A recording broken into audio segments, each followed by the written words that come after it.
Well, happy New Year, everybody, and welcome to 2026. And here's our first The Lavigne Show of the year.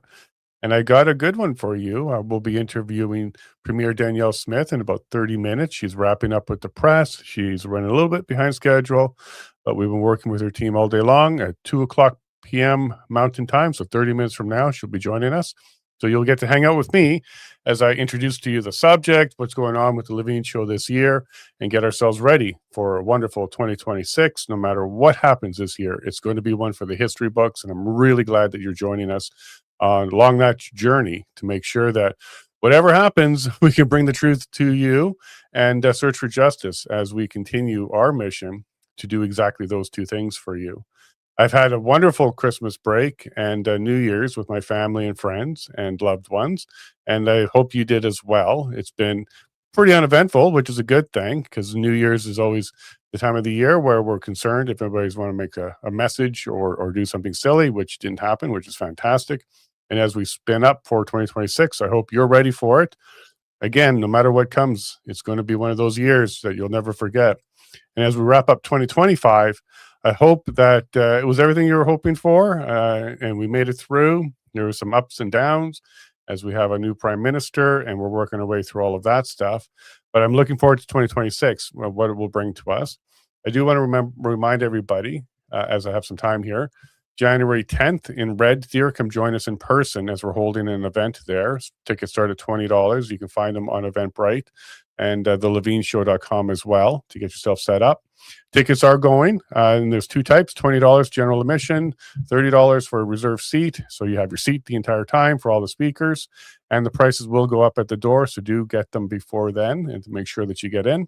This will be in Red Deer, and we will definitely give you the details of the venue just before, but it will be in Red Deer, probably someplace you recognize and have been to before. And some names there that you may not know: Dr. Jack Mintz, who does economy. He's a professor of economy and economics, so he'll go ahead and have a conversation with us about the fundamental truths around that. Layton Gray, who's been on the show many, many times, a lawyer up east of Edmonton, who focuses on many issues, including government overreach, the COVID overreach, and Indigenous issues. This conversation will be more around Indigenous issues and relationships there. Mia Hughes, who does lots of exposés on the gender ideologies that's going on out there. She's been exposing it for many years. She's traveled all over the U.S. providing content and speeches, and she'll be joining us in person as well. John Carpay, you know him from the JCCF. Lots of hard work out of that organization to make sure that justice is something that we're working on here in Alberta and Canada, and he'll be joining us about the fundamental truth about the Constitution, how it's been abused, what it's really supposed to be for, and how we can fight back for it. We also have Bathsheba Vandenberg, a lawyer, Detective Helen Gruse's lawyer, who will be speaking to us about global rights and human rights globally. She's worked on that all over the place, and you'll be quite impressed with her take on human rights advocacy here in Canada and how far behind we are compared to other countries. We'll be speaking with Bruce Pardy. You've had him on the show many times, and you'll see him again next week, as all of these guests are going to be joining us on the Lavigne Show in the morning to have conversations about what we're going to be expecting in Red Deer. But Bruce Pardy will be talking about government overreach and smaller government and limiting power of government. And then Sean Buckley, you know him from the NCI and several other very important initiatives, including Natural Path Healthcare, and fighting against Health Canada for many years, even before COVID. They'll be talking about the fundamental truth about administrative law, agencies within Canada, how they are taking over, how they're not even held accountable anymore. I think you recognize that from 2025, as we saw that happen in BC with the ostrich farm. He won't be specifically talking about that, but he'll be talking about how agencies in Canada have taken over, and there's really no way to fight them. And then Teresa Buckley, who's also part of the NCI, and Sean's wife, will be closing up the event with some inspirational conversations about how can we spread these messages and make sure more people learn about it. This is an event for anybody. This isn't about separation or independence. It's about the fundamental truths that we need to be focused on before we completely lose them all. No matter what happens in Alberta or Canada in 2026, we still have a lot of fighting to do, and getting back to the fundamental truth is going to be part of that. I hope you're going to join us there on January 10th, Fundamental Truths. Tickets available at fundamentaltruths.eventbrite.ca. And do get them early so that we can make sure that you get a good price and ensure that you have a seat at this event, because the tickets are going pretty quickly for that one. And I do want to also introduce you to the subjects that we have here for Danielle Smith, our premier, about the Alberta Next panel. So the Alberta Next panel, when the premier was on with us last time, we ended the episode with what's to come. And she did highlight that in December, she was expecting the recommendations from the Alberta Next panel to come out. And when they came out, I asked if she'll come back to talk to us about it. She said yes, and that's what she'll be here for today. There's 7 recommendations that came out of that panel. Now, if you didn't make it to any of them, there were 10 town halls throughout Alberta. I was at the Edmonton one, so there is some information on our channel for that one. But it was a very interesting conversation about what should Alberta be doing. Now, if you paid a close attention to what this panel was about, you may have recognized a lot of the topics because we've done this before with Jason Kenney when he went around talking to town halls about very similar subjects. But basically what this was asking Albertans is, do you want to be more like Quebec? Because a lot of these recommendations are very similar to what Quebec has today. So do we want to advance Alberta to the same type of level of sovereignty within Canada that Quebec has? This isn't about independence or separation. This is about moving ahead with Alberta now, no matter what comes in the future. So do we want to have a lot more sovereignty? And it looks like the recommendations that came out of the panel was yes, absolutely we do. One of them was the build Alberta-Controlled Institutions, so making things a lot more separate from Ottawa. So we'll be reducing the reliance on Ottawa by strengthening Alberta's lead in governments and institutions. And I also want to thank Rise of Alberta for this graphic. If you haven't followed that account yet, to do so on X. There's a lot of good information that comes out of Rise of Alberta. I highly recommend you do that. But should we separate ourselves more from Ottawa? The answer was yes. So one of the recommendations was go ahead and get started on that. So we'll be asking the premier, what does that actually mean? Like, how do we separate ourselves on an institution level? And specifically, what institutions would her government be targeting right away?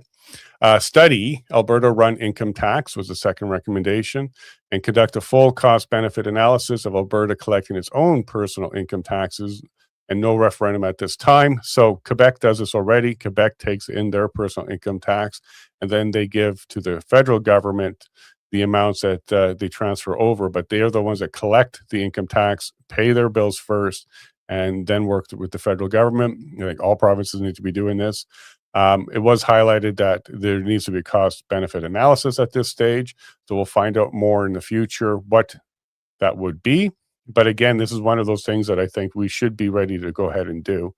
No referendum is scheduled at this time or talked about at this time, but they want to study whether or not Alberta should have its own income tax. And as you'll see, all of these recommendations makes us more sovereign, whether we're in Canada or not. But these will be more sovereignty for Alberta and steps that we should be taking. And it's what the recommendation was. Another recommendation was transitioning to Alberta policing.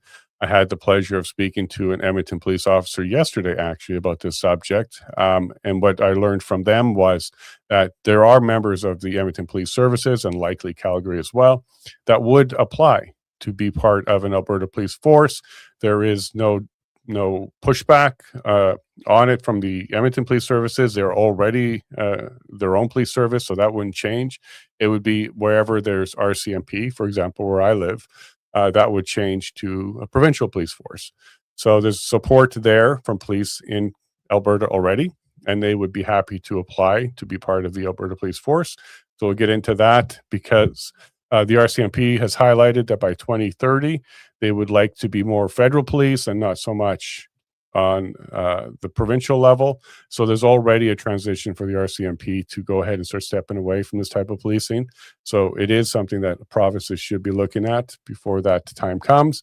And it looks like Alberta is prepared to start looking at doing that now. Another one was protect provincial jurisdiction, so Section 91, 92 of the Constitution. There's a lot of overreach from the federal government to the provincial government, and it's about time that some provinces start standing up firmer to those overreaches and stopping them. The Constitution doesn't protect provinces the way it does protect the federal government on overreach. So if a province wanted to do something that's a federal jurisdiction, there's protections in the Constitution, but it doesn't work the other way around. There isn't protection for the provinces in the Constitution. It's just jurisdictionally defined, but it's not honored by the federal government. So a lot of work needs to be done there. And then we also have the full Alberta Pension Plan proposal before any vote. So this is something that the provincial government had the power to go ahead and move. So the pension plan can be removed from the Canadian pension plan and brought to a provincial level. This has been already defined. Ontario was actually the province that pushed forward on these changes to the legislation to make this possible. To anybody listening that's concerned, the main rule that's required is the pension plan being offered on the provincial level has to be as good or better than the Canadian pension plan. Alberta has overpaid into the pension plan. This conversation somewhere from 150 to 350 billion dollars that's owed to Alberta, and that's before interest is calculated. So there's a lot of conversations about how much is owed to Albertans if we were to do our own pension plan. And there's a lot of questions around people who are currently receiving the pension or will be receiving the pension soon on whether or not they'll be able to maintain what the Canadian pension plan has. Now, one thing to totally remember is one of the requirements is you have to be able to demonstrate that the pension plan will be as good or better than being offered by the Canadian pension plan. But this is a process that wouldn't be groundbreaking. It's not radical. It is something that any province has the power to do if they choose to. And it looks like Alberta is going to get to vote on this one because this is one of the items that a referendum now needs to be done for. It wasn't originally that way, but this government did put in that requirement that a referendum needs to be done in order to get all of Albertans to have a say on whether or not they want to bring the pension plan to the province and go ahead and collect it that way. So we'll definitely be getting into that one because it's a very high priority conversation for a lot of Albertans on how is that going to work. We'll get into the reform of equalization and fiscal federalism. This is an interesting one because you can't change the Constitution without support of all the other 7 provinces and 51% of the country. That would be a constitutional change, and the equalization is in the Constitution. However, the equalization formula is with the Prime Minister. This can be changed. This was changed by Stephen Harper, and Carney could change the formula itself. How it's calculated can be changed without the Constitutional Convention to change whether or not we have it. So there'll be some things that Alberta can push for, getting support from other provinces along the way. Ideally, Saskatchewan, BC, who do not receive any funds from the equalization payment, would get behind this and go ahead and try and convince the federal government to change that formula, which will benefit all Canadians, not just Canadians out in the East. But we'll get into detail with the Premier on exactly what that means to her. And it looks like we don't need a referendum for that one. I think Albertans have spoken loud and clear on that one, including a referendum with 62% support a few years back. So it looks like that's one of the ones that will just require some partnership with additional provinces to maybe move that one forward. And then provincial control over immigration. This is going to be the biggest one. So there's a conversation already coming out of the Premier's office that she will be looking at a referendum to ask Albertans whether or not they want to take more control over immigration. I think this is going to be a very simple yes vote, because what we're talking about here is whether or not we should be protecting Albertans' ability to have jobs, go ahead and get housing. Crime and safety is a major concern to a lot of Albertans. We want to make sure that that stays on the table. But as many of you probably know, if you watch this show, we've been talking about this conversation a lot. There isn't a lot that a provincial government can do because immigration is federally controlled. However, Quebec has demonstrated over the years ways to take more control over that. And recently, the Premier's office has talked about whether or not services should be offered to non-citizens. And this is one way to discourage people from coming to Alberta. If we don't offer things like free housing and welfare to non-citizens, then they may choose on their own to go ahead and leave Alberta or not come to Alberta at all. One of the major conversations around this topic is remigration, which is literally deporting people back to their home country. This is a conversation that's been going across Canada for quite some time now, not just Canada, but across the world.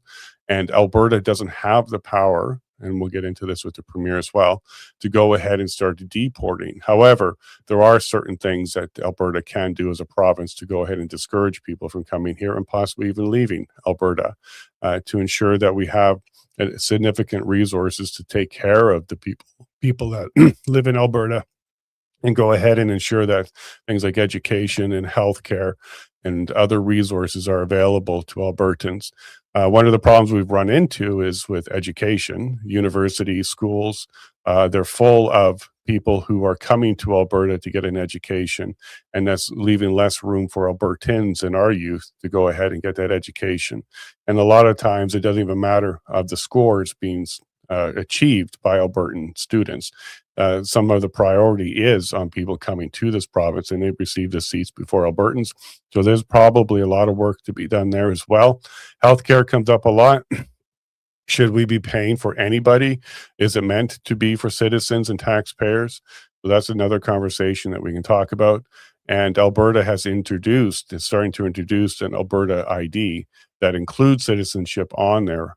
Now, originally, when I saw that particular change, I was curious, like, why would a province need to put citizenship on their ID? But one of the things that came out of that conversation was potentially in the future, certain services will be available to citizens only and not to just anybody who is living in this province. So this might be part of that conversation. And of course, if we have some time, we'll get into whether or not the Alberta independence conversation has been thought about. We had Honorable Mickey Amery on the show just a few weeks ago with Bruce Party as Bill 14 just finished passing. And one of the things that was highlighted during that conversation with the Justice Minister was a referendum change, the Referendum Act change, which put the power into the government's hands on whether or not to take a successful referendum. So this is after it's already been voted on for the affirmative, whether or not to take that successful referendum to the next step.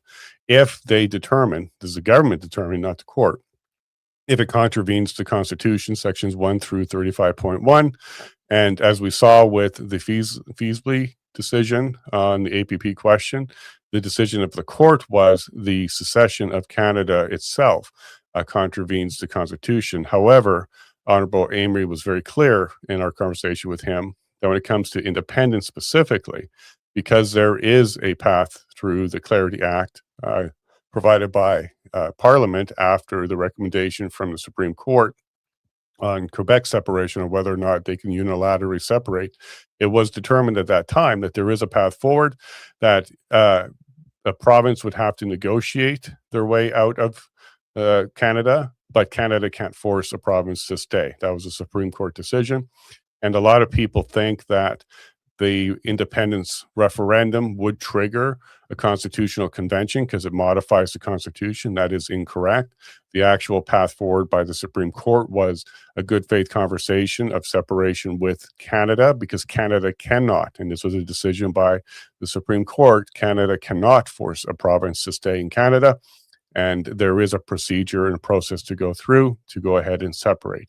And if you read the Clarity Act, it's all around stakeholders like First Nations and other agreements in place like national parks, and how we go ahead and start to separate things, much like a divorce would be.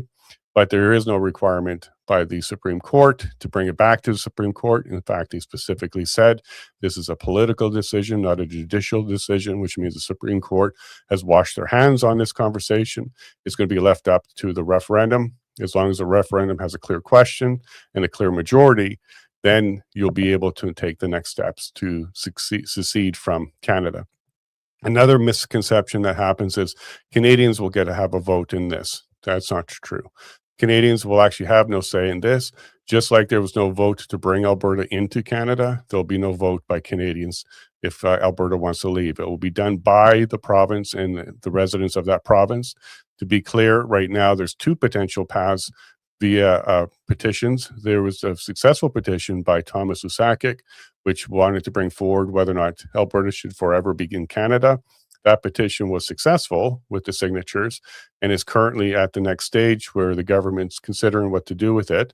And right now, as we speak, the Alberta Prosperity Project has a petition which is going to be entering the signature stage. Could be even today or in the next 10 days, but sometime in January, signatures will start to be collected. And if it reaches the goal of 177,000 signatures, then that petition as well, which is a constitutional question, which would be binding on the government, would then also be able to start to proceed through the process of leading to a referendum. So currently, the government is looking at two potential paths forward to have a referendum for Alberta to go ahead and have this question. Now, if it is the Alberta Prosperity Project's question, that one is binding on the government. However, as I spoke about just before, Bill 14, authored by Honorable Mickey Amory, did change the requirement for the contravening of the Constitution to be left in the hands of the government. Now, as I said earlier, though, he did say that technically that would include any petition, but specifically the independence one has a procedure through the Supreme Court and the Clarity Act itself from Parliament to go ahead and proceed. So that doesn't contravene the Constitution in his mind because there is a procedure to do it. It's meant for all other types of petitions that could contravene the Constitution that he would want to stop or the government may want to stop. But this particular one isn't one of them. So that's what I plan to do here today. And in about 9 minutes, I'm expecting the Premier to join me as we continue these conversations. So I do hope that you stick around to hear what she has to say, because this, I think, is her first interview for 2026. It's my first interview 2026. And I'm very honored and pleased that she has provided this, because I think these kind of conversations are important. This one will be live, as you can tell right now. You're joining me now. As we go ahead and have these questions. And she's not asking or requiring any particular heads up on what I'm being asked. And yeah, and no, we're good. So we're still good for 2 p.m. Just check with her staff there, because very busy running a province and getting her year started. You may have caught her press conference, which was just before this episode, as she's laying out what's happening with Alberta and her government in 2026. Unfortunately, I haven't watched that yet. I'll watch that after this episode, but we may touch on some of those items as well. And I do know that there's a lot of concern on what is it that Danielle Smith wants out of independence, whether she's for or against it. And I do want to highlight that a lot of us believe that it's probably best that the government has no position on this. We don't want the government's finger on any side of the scale. This should be an initiative by the citizens, brought forward by the citizens and voted on by the citizens. This is the best way to ensure that it is a just result. If the government has no position on it, that's going to ensure that it's just the citizens who decide on it. And if the government do take a position one way or the other, it'll be hard to argue that it was a legitimate vote. So as part of the Clarity Act requirement, it needs to be a clear majority. And one of the things we want to do is ensure that everybody gets a say and they're not influenced by the current government in any way, shape, or form in that decision. So I do prefer that at this stage, our current government, not just our premier, takes a neutral position and does leave it open to the citizens of Alberta to go ahead and make that decision. So I do expect that to continue to be her position. And if you recall, when we had her on our show, plus when we did a interview with her or did a question with her at the AGM, so the annual general meeting for the UCP party at the end of November, it was clear that she's going to continue to work on the mandate she was elected on, which is a united, sovereign Alberta in a united Canada. So I don't expect that position to change until the mandate itself changes. And one way to change that mandate is to move ahead with the referendum. Now, if it is the Alberta Prosperity Project referendum, it is looking like it could be October of 2026 when that referendum is up. And I looked into Quebec's election. That'll be October 5th or 6th.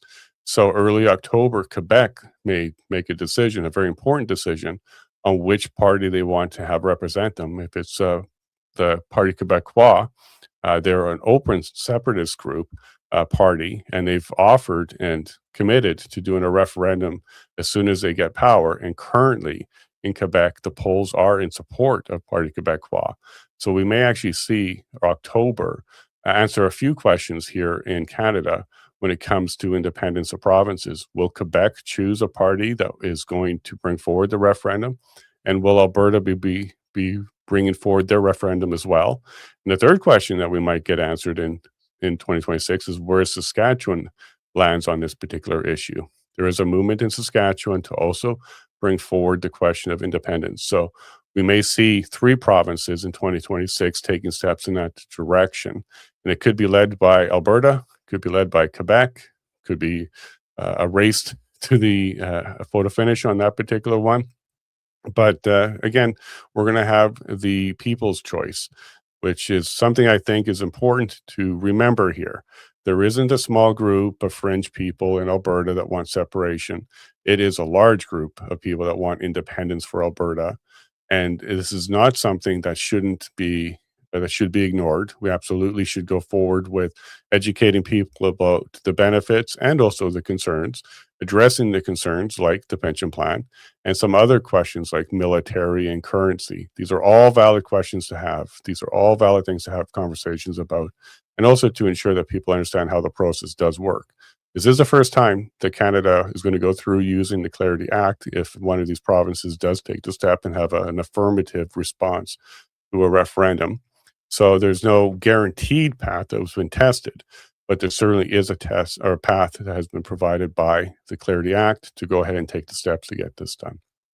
So as we make our way through this conversation with the next panel, another thing that I like about what's going on with the next panel is it's setting us up for more sovereignty in this province, whether we stay within Canada or not. Taking the police force and making sure that there's more control and more local policing, which is very important to a lot of people, especially when you're dealing with the federal police of the RCMP and some of the challenges we've had in the years for there.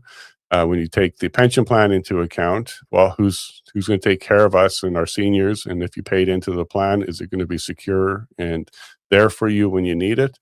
That would be a great question to get answered. And Quebec has also been doing that for many years now. They have their own pension plan. They don't use the federal one, and they've been able to maintain it and continue to grow it and provide for their seniors.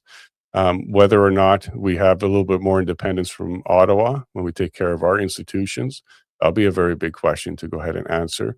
Taxation certainly is going to be one, because when we make sure that all our bills are paid first and we don't have to worry about clawing back any money from the federal government and working with them to get things done. For example, our healthcare could be paid for us directly, not going through the federal government. These will be good things to benefit us, to make sure that Albertans are cared for. There's a lot of concerns around some of these big issues, and the Premier is going to be joining me in a few more minutes as we get into these specific ones for you.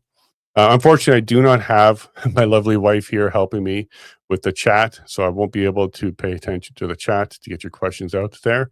But I have spent the last couple of weeks reaching out to people to try and get some questions that were big concerns for them. And most of it comes around the policing and the pension plan and the immigration question, because immigration is a problem. It's been over-immigrated. This is something that Alberta has been dealing with, can't really fight it, but dealing with. But the next panel has highlighted that immigration is one of the issues that Alberta should take a lot more control on. And the Premier's office has released some statements around that, because there will be a referendum on that. Another part is when the Premier was on last, she talked about referendums in spring, summer of 2026 from the Alberta Next panel. We'll see if that's still on track and what her plan is there. And if we're going to have a referendum then in the fall as well. So we're going to have 2 referendums, or go to the polls twice in 2026 to answer some very important questions for Albertans. It's shaping up to be that way, but we'll see where the government is going to take this, because referendums aren't inexpensive. They're quite expensive, about $20 million to put on. So we'll see if they're going to go ahead and have 2, or are they going to try and combine them? Maybe we'll get an early referendum. This is speculation. This is why we'll have the Premier on to talk about this. And as we kind of wrap up and get ready for the Premier to join us, I do want to encourage you to share this out. make sure you do some like and subscribe and follow and do all that good stuff. You can go to thelavineshow.com to become a member and actually support this type of programming. We don't do donations and we don't do gatekeeping or paywalls. All our information is available to you. What we do is if you become a supporter, we do have some extended interviews where we have additional conversations about the questions that our supporters bring up. So if you want to participate in that portion of it, you can do that by going to thelavineshow.com and becoming a supporter. But we do keep all our interviews free, available on many platforms, because it's far more important that we get this information out to you than anything else to us. This is our goal. This is our commitment to you as an independent journalist. My wife and I, we work very hard to bring these to you. And I'm glad that we've gotten to the point where we can get ministers on, MLAs on, MPPs on. We're still working on some MPs, but then also the Premier as well. We do have a request to Premier Scott Moe to come on as well, because the conversations there are starting to heat up around independence and also around moving the potash through the U.S., through the West Coast. Those are some pretty good conversations there as we make our way through 2026. I'm just going to double check to make sure there's no update. Few minutes now, so any moment now, because that text came in just a couple minutes ago.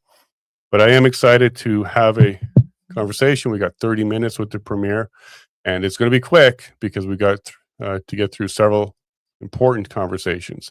So I do hope that you enjoy that. And I do want to ask everybody, if you can take a moment, do go drop this into any groups that you're part of. If you're on Facebook or X or something like that, share this episode out, because I think it's important that we have these conversations. And that's one way to go ahead and build our audience. We want to definitely reach a lot more people in 2026 is one of our goals, is to go ahead and have even more of these types of conversations. Of course, I'll reach out to additional leaders. There's certain ones I don't think will come on, but maybe we'll be pleasantly surprised to have conversations with some of the federal leaders as well, because there's a lot going on here in Alberta. It's important that Canada has these conversations. And one of the things I'm looking forward to is bringing more conversations where we have, for example, a MLA on and a member of the public to also have a bit of a counter to that conversation, like we did with Bruce Pardy and Honorable Amory. And we did this with Rob Anderson, which is the Premier's Chief of Staff. We had him on with Mitch Sylvester, the CEO of APP. Those kind of conversations, I think, is going to be very beneficial as we move forward. But I do want to remind you all again, thelavineshow.com, get yourself some tickets to the event in Red Deer, January 10th, and to also become a member to support independent journalism as we continue with another year of bringing these kind of conversations to you. So as we just wait for the Premier to pop into our studio here, I'll just put this little link up for you one more time, fundamentaltruths.eventbrite.ca. $20, tickets start there for general admission. And if you want to be a vendor there, we have a couple more tables left. You can reach out to events@thelavineshow.com. You get yourself set up for that. And we have the Premier here today. Just popped in. So let's go ahead. Good afternoon, Premier. Sorry about that. I can see you're just putting your earpiece in and getting yourself set up. How's your day going today? Except I can't hear him. Are you plugged in? Okay. Go ahead and reconnect. That usually fixes it. And then you'll be able to hear me. So I'll have him reconnect. We'll do that, okay, Premier? We'll just have you reconnect. So we'll wait for that. This has been a bug. Reconnect.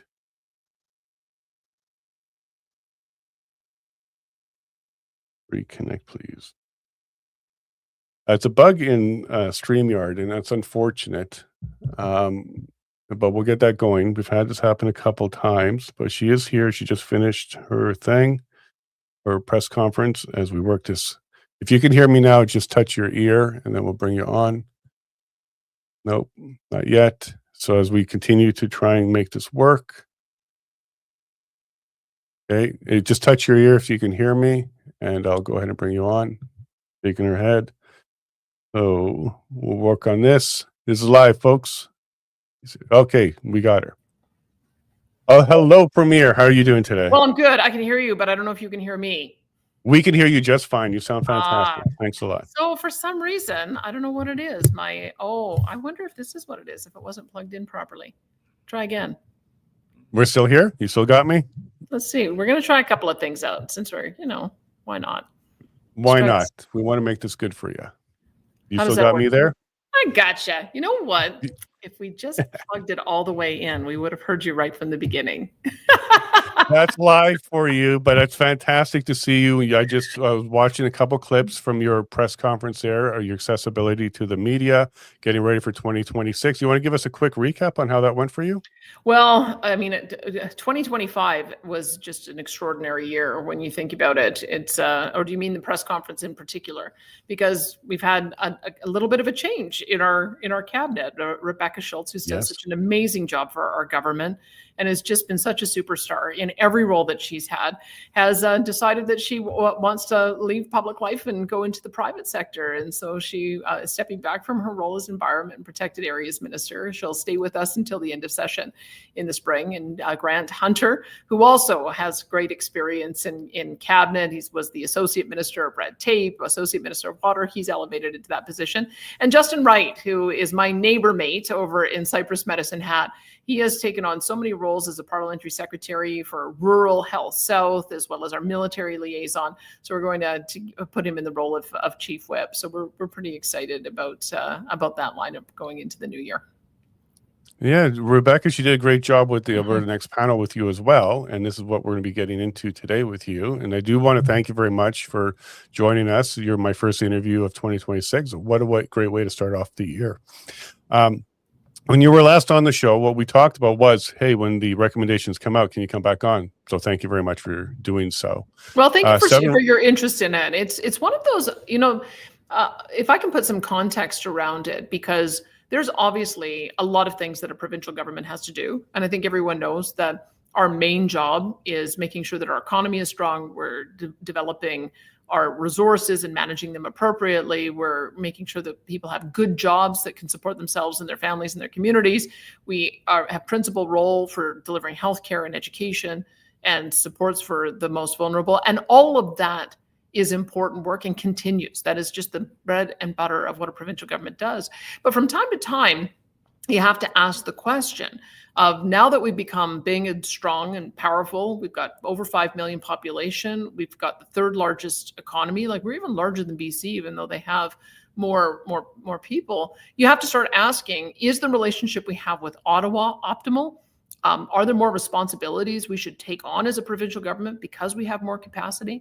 And that's what the Alberta Next panel was about. So it doesn't preclude us caring about all those other issues. It's just, this is a conversation that's been taking place in public policy circles for 3 decades. And now it's a matter of seeing whether the general public wants us to move on some of those things, if we're now ready to take some of these new roles on. Fantastic. And some of these you're looking at a referendum for, some of them may turn into a referendum, and then some of them don't need a referendum. So as we make our way through this list of 7 recommendations, it'd be great if you could kind of highlight to us how these would be implemented from your position, whether or not a referendum is required. But one of the first ones was build Alberta-Controlled Institutions, reduce reliance on Ottawa by strengthening Alberta-led governance and institutions. To that one, what does that mean to you? What does that mean to reduce reliance on Ottawa? Yeah, well, Michael Binion was one of our panelists, and he, I think, really did some great work on this. He's written a paper for the Macdonald-Laurier Institute, and one of the things that he shared is that the role of a jurisdiction within Canada is constantly evolving. It doesn't stay the same from when we first became St. Rupert's Land, which is where we began, and then we were the Northwest Territories, and then there was a very robust discussion when we were trying to figure out whether we should be the Territory of Buffalo, combined Alberta-Saskatchewan province. Turned out that we were 2 separate provinces. We became a province in 1905, and then got our resource transfer rights in 1930. And then, of course, Peter Lougheed fought a major battle to make sure that we had jurisdiction over our electricity and natural resources, and that got enshrined in the Constitution of 1982. So we have had this evolving relationship with the federal government, and now it's really a matter of having it evolve even further. And what's that next step? And so when we look at the next closest neighbors in terms of size. So let's look at Quebec and Ontario. Quebec does collect all of its own taxes. It does have a transfer agreement so it can opt out of federally mandated programs and receive an equivalent amount of dollars so they can run their programs their own way. They've had their own immigration system, a Quebec-Canada agreement since 1991. They have 3 dedicated judges appointed to the Supreme Court. They have their own pension plan. They never came into the Canada Pension Plan. They have their own police service. So when you look at that and you say, okay, well, are there more of these roles that we should be taking on? I think that the committee, and I tend to agree with them, is yes, if you can do it, you should do it, because you can do it better, you can do it more effectively, and you can do it more in keeping with the culture of the province than by having it dictated through Ottawa running it as a one-size-fits-all. So that's just sort of a general statement. If you can do it, you should do it, and look for more areas where you can. And we've done that. I've looked at Quebec on a couple of laws that I've put forward. One was the Provincial Priorities Act, because what we were finding is the federal government was using their spending power to give grants to organizations that we give grants to or that are within our mandate that were doing things that were in opposition to our policies. The prime example was safe consumption and safe supply of drugs is the term that they like to use on the left. Well, we don't believe there's a safe supply of fentanyl or crystal meth or heroin. We want to take a recovery approach. So those were the kind of things that we just said, okay, let's assert that you can't use federal spending power to come in and circumvent the role of our agencies. The other one, of course, was municipalities. And we saw this as well with Calgary and Edmonton. They signed deals that required blanket rezoning. And that in Calgary, they fought an entire municipal election on that. And most of those who were supporters of blanket rezoning got turfed, and now they're changing the policy. And so now there's this question of whether the feds are going to live up to their commitments. We don't want any of our municipalities to be in that position where, in order to get necessary money for affordable housing, they're having to change their entire structure of how their government runs. So that's a couple. And then the most recent one was our International Agreements Act. We'd always had the power to affirm through our legislatures when trade agreements are negotiated that we have to pass legislation affirming that in the province. But now we're doing that for all agreements, because the feds have gotten pretty active at advocating for a variety of different policies on our behalf without consulting us. And we just want to make sure that areas that touch provincial jurisdiction, they don't have the power to do that. We always have the ultimate power to say, yeah, we're going to abide by that agreement or not. And that's another thing that we borrowed from Quebec. So that's what I interpret it to mean, is it's an affirmation of the kind of approach that we've been taking for the last few years. So one quick example on that one would be like the WHO via Health Canada, and you would decide through legislation whether or not you would follow those? Well, I have always said that healthcare is a provincial issue. And I think people know that my direction on issues like pandemics would be very different than what we saw in the past. That we have to be minimally intrusive on people's lives. You have to have focused protection for those most at risk.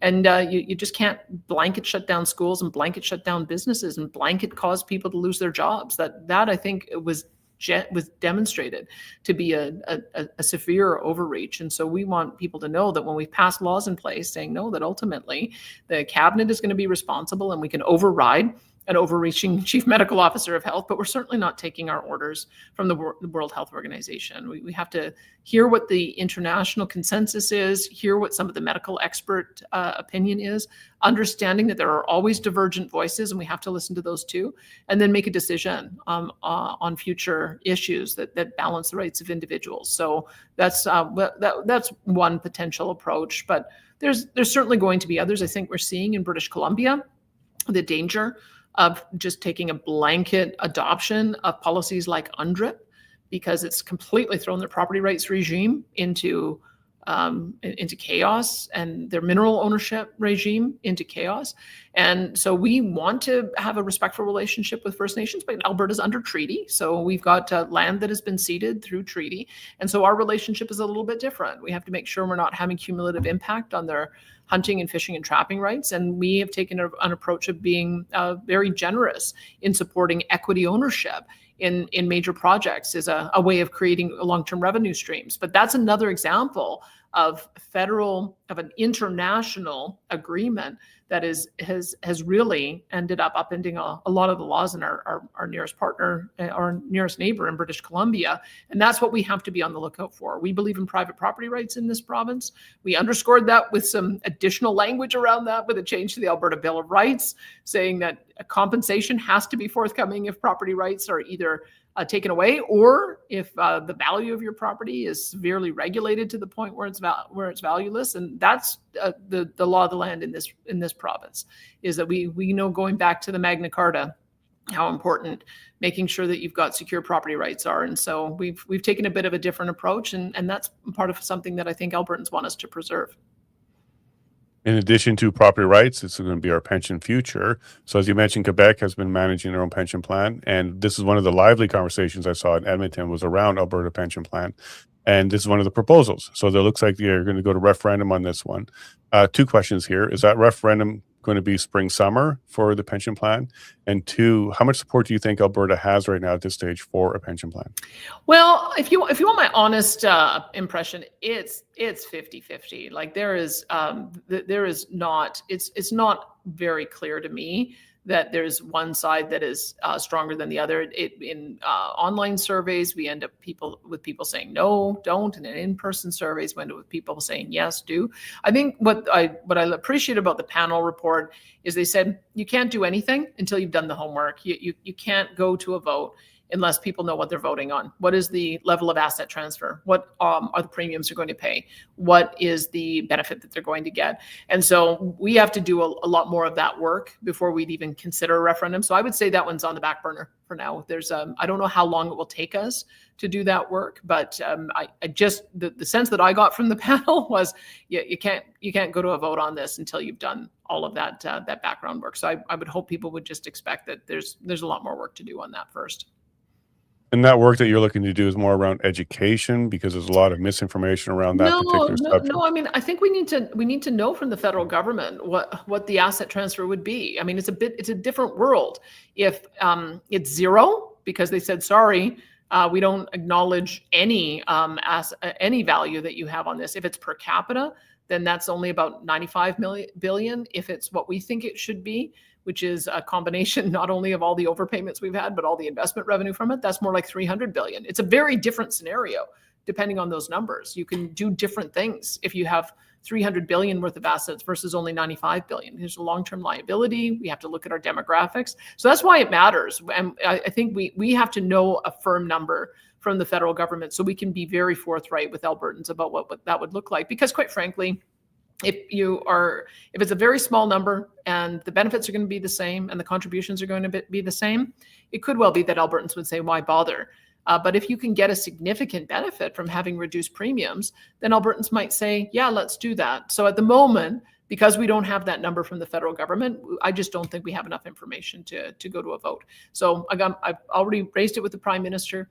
I've said the legislation says that the pensions belong in jurisdiction to provincial entities. And it's kind of irresponsible that the CPPIB has not given us an indication of what our future liability and assets would be. I think that that's a violation of the legislation. So at some point, we might end up having to get the court to render an opinion on this so that we can get a number. And then at that point, do the math and see if Albertans are interested. But that's going to be a longer process. So just managing expectations. I think the chance of us going to an election or a referendum on that this year is very low. Okay. No, fair enough, because we need some of those answers, and that'll be part of then educating Alberta about it when we have those answers. Another one that you mentioned there was Alberta income tax, just like Quebec has.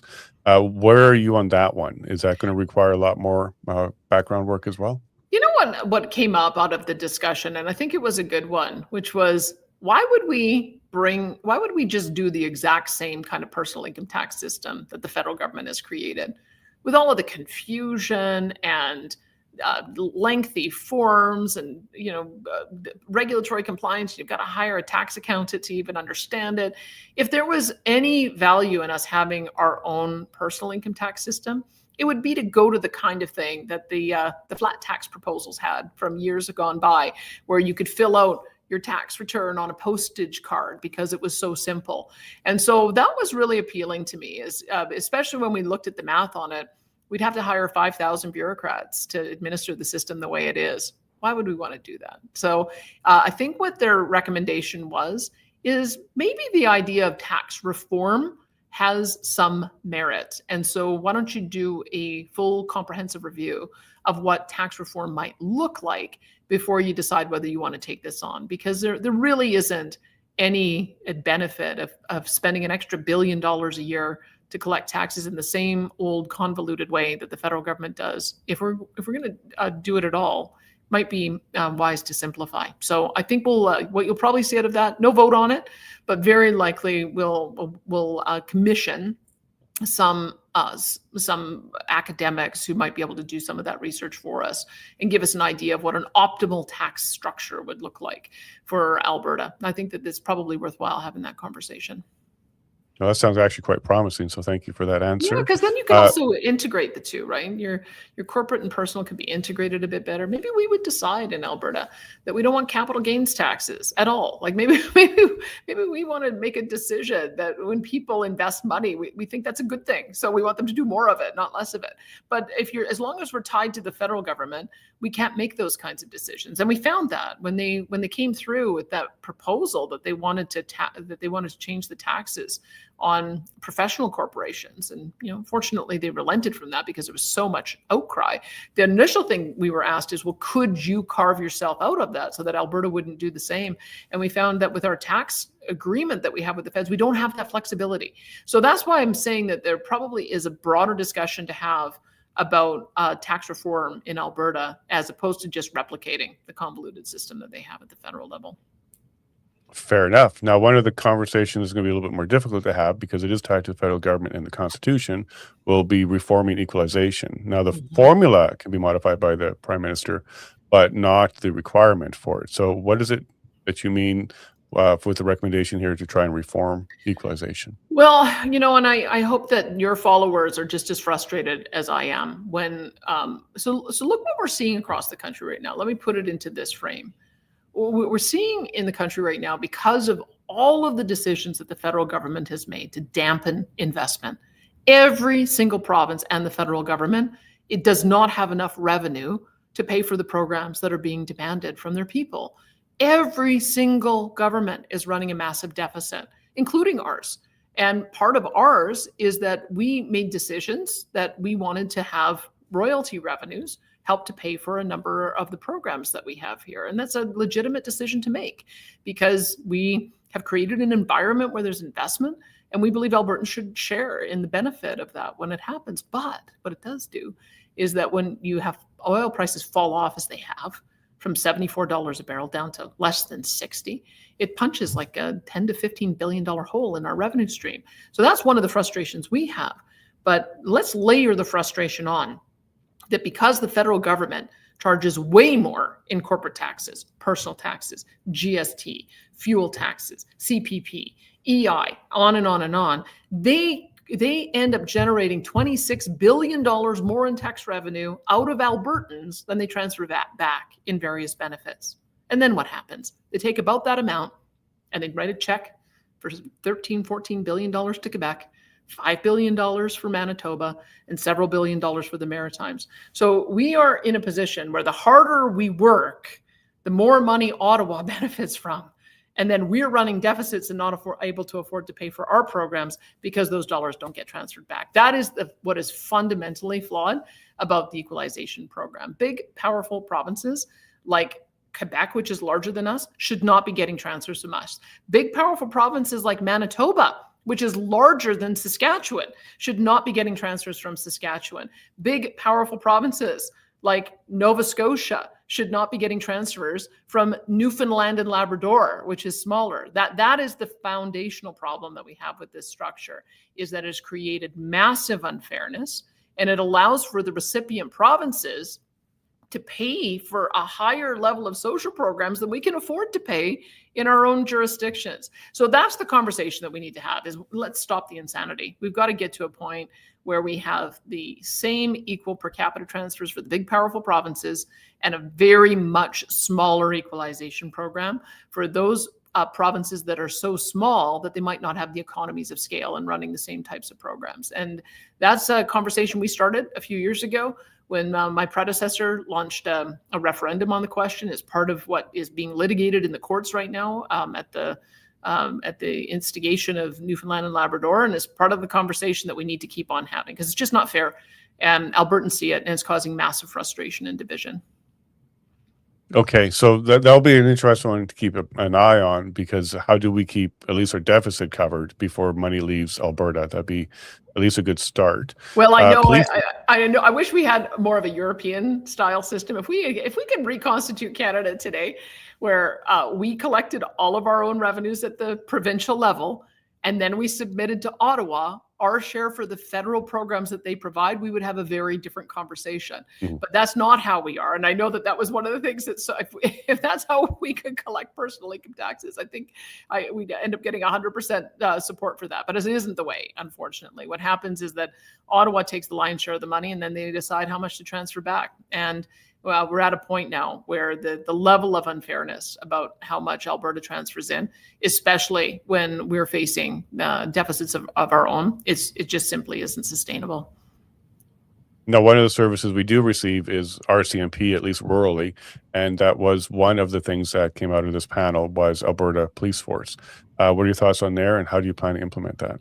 Well, I think the thing to understand is that Albertans have already made the decisions, by and large, that they want to have a municipal police force that is locally overseen, because 80% of Albertans are policed by a local police force in Calgary, in Edmonton, Lethbridge, Medicine Hat, most recently in Grand Prairie, but other smaller communities, Lacombe, Taber, Indigenous police forces. And so we're watching that trend. And we're looking at the rural communities and asking them, do you feel like you are getting the level of appropriate policing? And the answer keeps coming back, no. And again, this has been all the way back to when the UCP first got elected. The public safety minister at the time did a province-wide tour. And that was the story that we heard over and over again, is that rural constituents don't feel like they have anyone showing up when they call 911. And that's what people want. You want to make sure that when they call 911, an officer shows up and cares about the issue that they're facing and is going to go after the bad guy. And so I support the federal approach that we saw with the white paper that was released in March. Turn the federal policing, RCMP, into a federal force. They have lots to focus on: cyber crime, human trafficking, organized crime, terrorism, you name it. Those are the things that our federal force should focus on. And then we need to deliver good, solid policing at the local level, whether it's through a municipal force, a regional force, or through our provincial sheriff service, which is one of the things that we're expanding out to give them greater policing functions. So I think that's why they said, you don't need a referendum on this. Albertans have kind of already decided. You should probably just continue on with the efforts that you're making, with the idea that the RCMP contract expires in 2032. So that would be the time frame we would be working towards. But we'll talk about that as a caucus. But I thought that was pretty wise counsel. And I spoke to a Edmonton Police Services officer yesterday, and they said they would absolutely apply to be part of the provincial, whether it's sheriffs or another police force. You do have support amongst officers for that. Well, that's the thing to keep in mind, is that part of the reason I think the difficulty in recruiting RCMP is that they almost have a paramilitary deployment strategy. Well, go serve a tour of duty in northern Alberta or northern Canada for 2 or 3 years, and then we'll move you to where you really want to be. And you know what? That's not the way our communities need to be policed. They need to be policed by people who are invested in the community and who want to be there. And we saw this in spades in Grand Prairie when they made the decision to go with their own municipal force. They got 200 qualified applicants applying for 100 positions. And I suspect we're going to find the same thing, that whether it's RCMP who want to come over or whether it's other police services who want to come over, then what will happen is that we'll have very highly qualified and trained people who will come into those positions, and that's what we want to do. And you may have seen at Alberta Next when I was the ones who seemed to be the most enthusiastic about supporting the continued use of the RCMP for local policing seemed to be in Calgary and Edmonton, said, okay, Calgary and Edmonton, we'll ask this a different way. Do you want to disband your municipal police service and have the RCMP police you instead?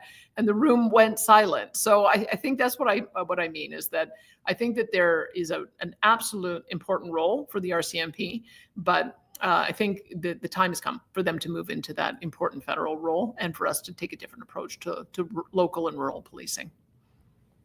Thank you for that. And we saw this in Drayton Valley and other places. I think they do want local policing, and Peel's policing principles is a very good way to go and have your police force versus a federal one. As we're wrapping up here, the last big one here is immigration. So we did hear from your office that there may be a referendum on this particular subject. Now, there's very limited that you can do on the provincial level because immigration is mainly controlled by the federal government, but Quebec certainly has a lot of say in their immigration. So the two-part question is, what new control do you think Alberta could implement? And then how do you deal with the current immigration concerns? There's a lot of talk with Ezra Lavigne. He had you talk about remigration, but that's something on the federal level. So what are your thoughts about what can you do on the provincial level? And then what can you do to address some of the concerns about over-migration at this stage? Well, you may want to do a follow-up on what the Quebec-Canada Accord looks like from 1991, because my understanding of it is Quebec has control over all of their economic migrants, which is really important because that has been the success of our immigration system in the past, is when somebody arrives in a new province and they have a job right from the get-go, they're able to support themselves right away. They're taxpayers right away, and they're able to see whether or not this is a place they want to move on to become a permanent resident and then a citizen. So having a job is the most important factor in determining success. So I think that's why Quebec has had that power since 1991, and we want the same. I think we should have 100% control over our economic migrants. We also need the federal government to be far more responsible in how they manage the other streams. They basically took all restrictions off of international students, off of temporary foreign workers, and off of asylum seekers. And that is what has put so much pressure on every province's social programs. We went from getting about 300 to 400,000 people a year in Canada to 2 million people a year in Canada.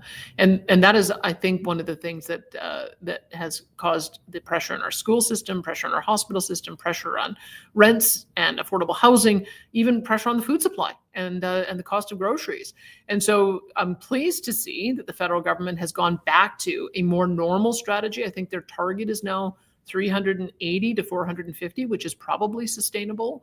But the fact of the matter is it's going to take years for those who no longer are eligible to stay in Canada, for them to be repatriated home. And in the meantime, it's putting a lot of pressure on all of the provinces to provide the services for them. So that's the approach that we at least want to start the conversation on. Let's have some agreement on what the levels will be, and then let Alberta take charge when it comes to issuing the work permits and then creating a pathway to permanent immigration through provincial nominee programs. And then the federal government can determine citizenship at that point.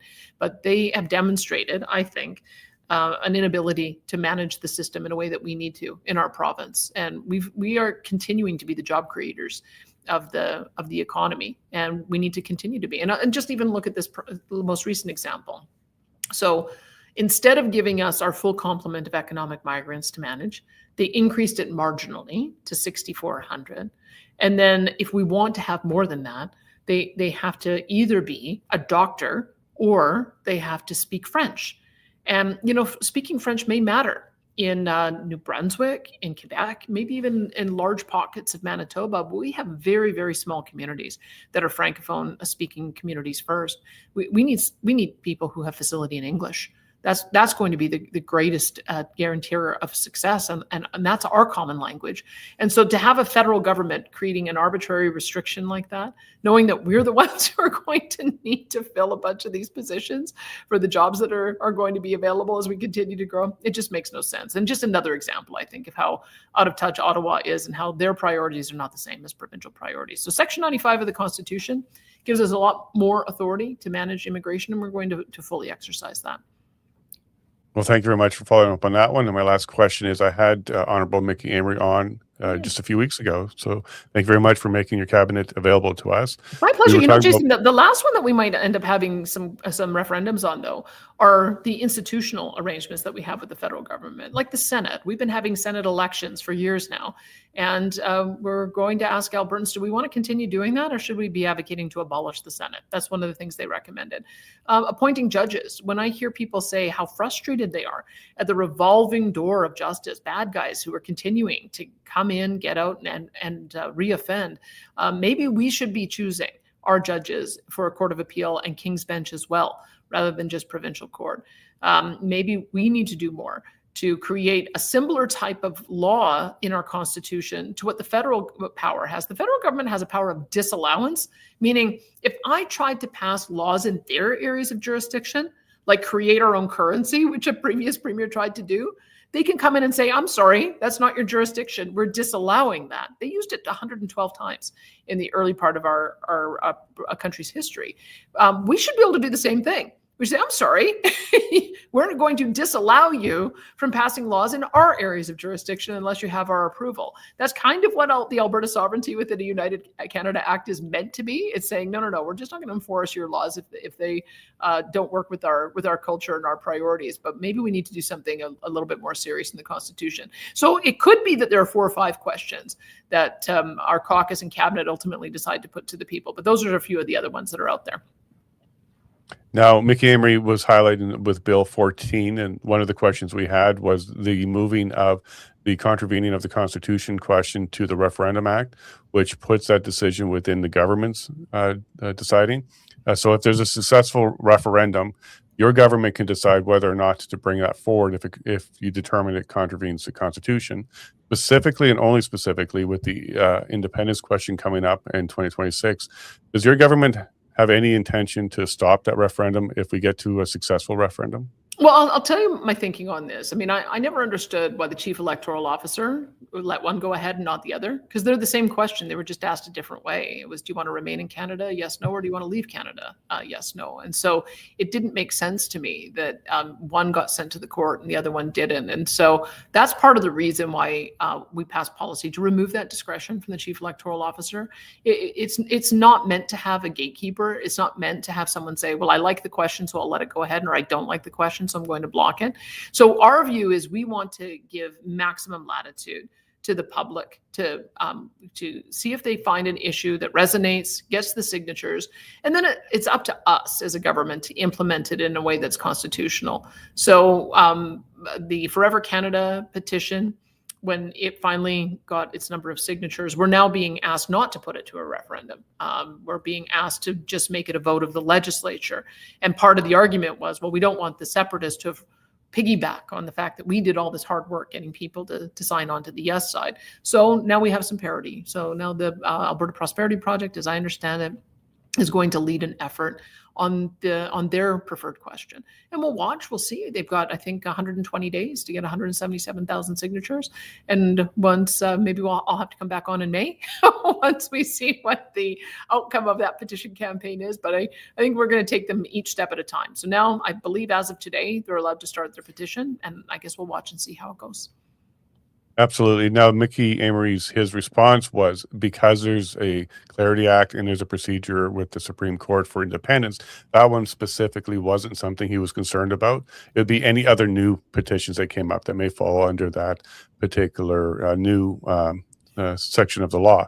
Is that also your understanding? Because there is a procedure through the Clarity Act that you would go ahead and let it go there if there's a successful referendum in October? There are things that have been decided at the legislative level from a parliamentary point of view and at the court level. And so those for sure are a couple of things. But, there are other issues that potentially we'd want to see the level of gauge of support from the public on. And so I don't know what any of those issues might be, but I would say that in the end, we want to make sure that we're passing laws that are compliant with our Constitution. I think that that's what people expect of us.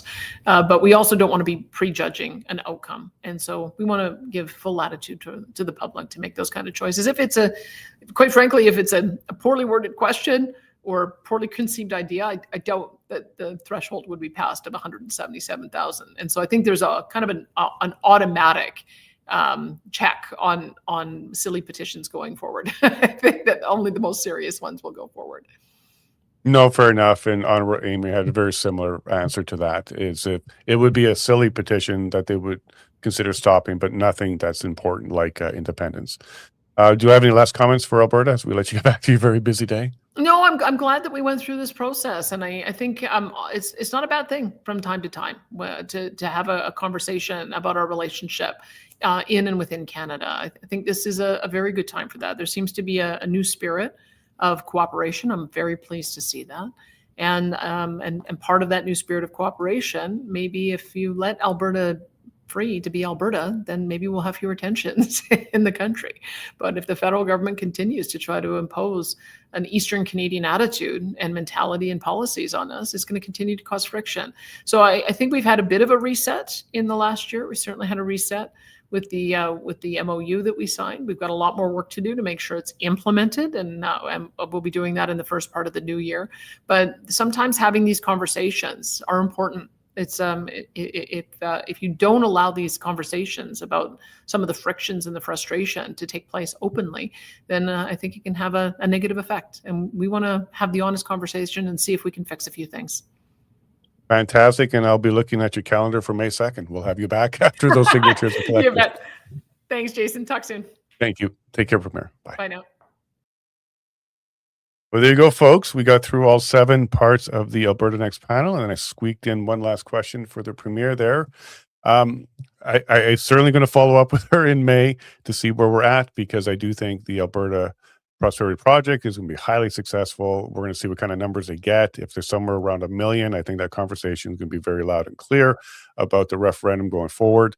I do want to continue to try and get a commitment out of this current government that they do not intend to invoke that section of the Referendum Act to stop a binding, successful constitution.